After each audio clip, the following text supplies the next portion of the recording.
Assalomu alaykum hammaga. Bugun sizlar bilan Masteron, ya'ni Drastanolon haqida gaplashamiz. Masteron bu ukol orqali qilinadigan anabolik steroid, ya'ni dihidrotestosterondan olingan androgenniy anabolik steroid hisoblanadi.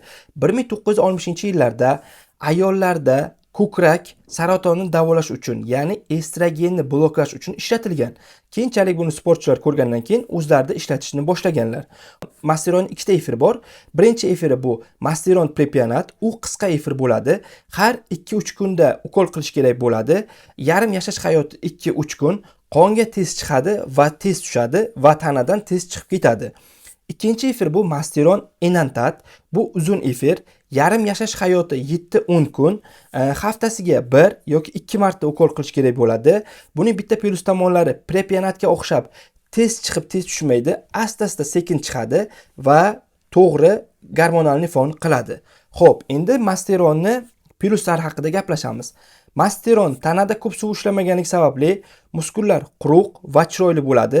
Oqsil sintezini yaxshilaydi. Xo'p, ikkinchi plyuslardan biri bu Masteron estrogen aromatizatsiya bo'lmaydi. Estrogen ayol gormoniga aromatizatsiya bo'lmaydi. Bu esa ko'pchilik sportchilar o'zlarining kurslarida Masteronni estrogenni normada ushlab turish uchun qo'shishadi. Keyin tanada ko'p suv ishlamaganlik uchun ayniqsa sushkada ham qo'shishadi. Yana bitta plyuslardan tomoni bu yog' eritishga yordam beradi. Ayniqsa kaloriya defitsitda yoki sushkada bo'lsangiz, Masteron mushaklarni ushlab turadi. Mushaklarni yo'qotmaslikka yordam beradi, yog'ni esa yo'qotishga yordam beradi. Xo'p, yana bitta aytganimdek, estrogen muammolari kamligi uchun estrogenga aylanmaganligi sababli erkaklarda ginekamastiya bo'lmasligi pastroq. Xo'p, yana tiklanishni va kuchni ozgina bo'lsa ham oshiradi. Buni Masteronni androgenlik va anabolik darajasi hali yaxshi o'rganilmagan.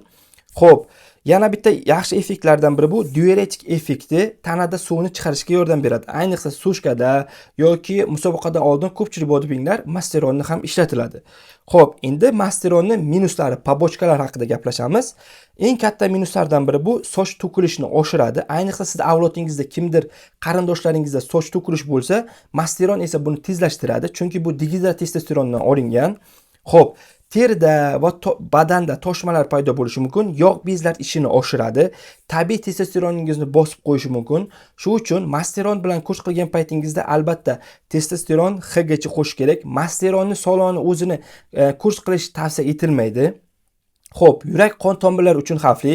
Yaxshi xolesterin darajasini pasaytiradi, yomon xolesterin darajasini oshiradi. Bu esa qon quyuqlashi, yurak xuruji, insultga olib kelishi mumkin. Xo'p, yana boshqa tomonlardan biri bu ayollar ham ishlatishi mumkin.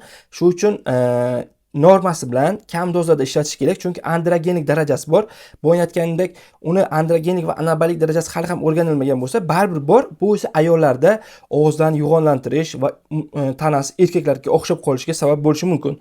Xo'p, yana eng katta muammolardan biri bu prostata muammolari paydo bo'lishi mumkin. Shuning uchun Masteron bilan kurs qilgan paytingizda har 4 haftada yoki 6 haftada PS prostata uchun analiz topshirib turing. Xo'p, bo'g'imlar qurib qolishiga ham sabab bo'ladi, chunki estrogenni bloklaydi va boya aytgandek diuretik holatlari bor, tanada suvni chiqarishga sabab bo'ladi. Shuning uchun albatta kursda e'tibor berish kerak bo'ladi. Endi Masteronni dozalari haqida gaplashamiz. Yangi boshlovchilar uchun Masteronni dozasi haftasiga 200-300 mg bo'ladi. O'rtacha tajribasi bor odamlar uchun esa 300-500 bo'ladi.